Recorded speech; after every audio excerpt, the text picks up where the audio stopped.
6 खासदारांना बंड पुकारल्यानं ठाकरेंच्या शिवसेनेला मोठा धक्का बसला। यातील सर्वात धक्कादायक बंड हे धाराशिवचे खासदार ओमराजे निंबाळकर यांचे। एकटम आमदार आणि तब्बल 3 वेळा खासदार असलेल्या निंबाळकरांनी बंड का केलं हा प्रश्न सगळ्यांनाच पडलाय। याच प्रश्नाचं उत्तर स्वतः ओमराजे निंबाळकरांनी दिलंय, ज्यात त्यांनी ठाकरेंच्या कार्यपद्धतीवरही सवाल उपस्थित केल्याचं समोर आलंय। पाहूया त्यांनी काय म्हटलंय। सत्ता, पैसा आणि ठाकरेंशी निष्ठा। बंडानंतर ओमराजेंनी स्पष्ट केली भूमिका। निष्ठेपेक्षा लोकांची विकास कामं महत्वाची। ठाकरेंच्या कार्यपद्धतीवरही थेट नाराजी। ठाकरेंच्या शिवसेनेचे 6 खासदार फुटल्यानं शिवसैनिकांमध्ये संताप आहे।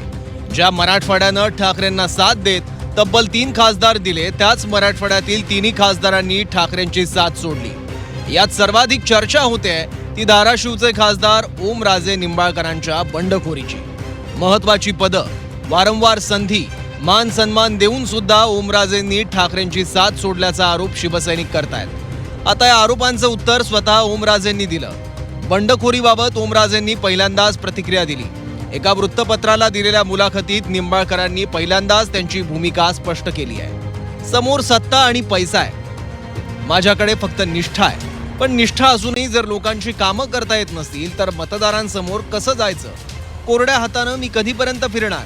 त्यामुळे आता दुसरा पर्यायच उरत नाही। भावनिकदृष्ट्या विचार केल्यास पक्ष सोडण्याचा निर्णय हा चुकीचा वाटतो, पण राजकीय दृष्ट्या विचार केल्यास तो बरोबर आहे। शिंदेंच्या शिवसेनेत प्रवेशाबाबत मी सध्या मोठ्या धर्मसंकटात आहे। जर भावनिक विचार केला तर हे पाऊल चुकीचं वाटतं, पण राजकीय विचार केला तर तेच बरोबर आहे। शिंदे सेनेतील प्रवेशावरून माझ्यावर कार्यकर्त्यांचा प्रचंड दबाव आहे, असं म्हणत खासदार ओमराजे निंबाळकरांनी ठाकरेंची साथ सोडण्याबद्दलची भूमिका स्पष्ट केली। पण असं असलं तरी 20 जूनच्या पवनराजे निंबाळकर हत्या प्रकरणाचा निकाल लागल्यानंतर धाराशिवमध्ये कार्यकर्त्यांशी चर्चा करून अंतिम निर्णय घेणार असल्याचं ओमराजेंनी स्पष्ट केलं। दुसरा प्रश्न असा आहे की राजकीय समस्या सोडवताना ओमदादा ही स्वतः दर गुरुवारी धाराशिवला जनता दरबार घेऊन लोकांचे घराणे ऐकतात। हे घराणे सोडवताना आजच्या सत्ताधाऱ्यांची जी काही मानसिकता आहे की विरोधी पक्षाच्या लोकप्रतिनिधीचे कामच मार्गी लावायचे नाहीत, जर जनतेच्या समस्या नुसत्या ऐकायच्याच आहेत सोडवायच्या नाहीत म्हणलं तर ती ओमराजे सारख्या अतिशय सक्रिय राहणाऱ्या कार्यकर्त्याला मानवणारी गोष्ट नव्हती। कदाचित त्यामुळे निर्णय घेतला असेल। या मुलाखतीत ओमराजे निंबाळकरांनी ठाकरेंच्या कार्यपद्धतीवरही नाराजी व्यक्त केली आहे। महायुतीच्या नेत्यांमध्ये आणि ठाकरेंमध्ये खूप मोठा आणि स्पष्ट फरक आहे। मुख्यमंत्री देवेंद्र फडणवीस आणि उपमुख्यमंत्री एकनाथ शिंदे यांच्याकडे इतके आमदार निवडून आलेले असताना सुद्धा ते शांत बसलेले नाहीत। स्थानिक स्वराज्य संस्थेच्या निवडणुकीत त्यांनी प्रचंड मेहनत घेतली। आता विधान परिषदेच्या निवडणुकीत सुद्धा ते स्वतः फिरतात। दुसरीकडे प्रकृती ठीक नसल्यानं उद्धव ठाकरे यांना फिरणं शक्य नाही हे मी समजू शकतो, पण किमान आदित्य ठाकरेंनी फिरायला हवं होतं। कार्यकर्त्यांना ताकद दिली पाहिजे होती, पण दुर्दैवानं ते झालं नाही। या शब्दात ओमराजेंनी त्यांच्या मनातली खदखद जाहीर करून टाकली। उभाटाच्या बाबतीत मी काय बोलणं योग्य नाही। त्यांनी त्यांचा वेगळा गट निर्माण केला। ह्याच्या आधी देखील 22 मध्ये अशाच पद्धतीत घडलं। जर नेतृत्व भेटणार नसेल, नेतृत्व कार्यकर्त्याला समजून घेणार नसेल, नेतृत्व लोकांच्या भावना समजणार नसेल, नेतृत्व लोकप्रतिनिधींना समजणार नसेल तर अशा प्रकारच्या घटना त्या घडत राहतील। की उद्धवजींनी बाळासाहेबांना फॉलो नाही केलं,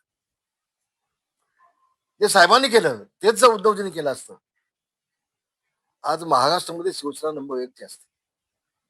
उद्धवजी मुख्यमंत्री झाले नसते, उद्धवजी आमदार झाले नसते। काय मिळवलं मला सांगा? उद्धवजींनी काँग्रेसमध्ये जाऊन सत्ता मिळवली। जे एका विधानसभा क्षेत्रामध्ये 3 प्रचार सभा घेतल्या, भर उन्हात फिरले। आदित्य ठाकरे साहेब प्रचंड फिरले। माझ्यासारखे छोटे कार्यकर्ते तर किती फिरले त्याला हिशोब नाही। एक जेव्हा खासदार उभा राहतो तेव्हा त्याच्याकरता अनगिणत असे कार्यकर्ते मेहनत करत असतात आणि असे हे लोक विश्वासघातकी निघतील असं कोणालाही कल्पना नव्हती। आम्ही गेले 6 महिने 1 वर्ष या सगळ्याची कुणकुण आम्हाला होती, आमच्या कानावर येत होतं। पण उद्धव ठाकरे साहेब जेव्हा बोलायचे तेव्हा हे लोक इतके गोड बोलायचे, तेव्हा उद्धव ठाकरे साहेब सुद्धा विश्वास ठेवायचे, आम्ही सुद्धा यांच्या सगळ्यांवर विश्वास ठेवायचो। अत्यंत घृणास्पद, लाजिरवाणी गोष्ट आहे। ओमराजेंनी फुटीसाठी आर्थिक व्यवहार झाल्याचा राऊतांचा आरोपही फेटाळून लावला। पण ज्या तऱ्हेनं ओमराजे निंबाळकरांनी नाराजी व्यक्त केली ठाकरेंच्या नेतृत्वावर सवाल उपस्थित केले ते पाहता त्यांनी ठाकरेंची शिवसेना सोडण्याचं ठरवल्याचं स्पष्ट होत आहे. ते कार्यकर्त्यांशी बोलून निर्णय घेणार असल्याचं सांगत असले तरी त्यांचा निर्णय आधीच झालाय एवढं निश्चित. ब्युरो रिपोर्ट, झी 24 तास.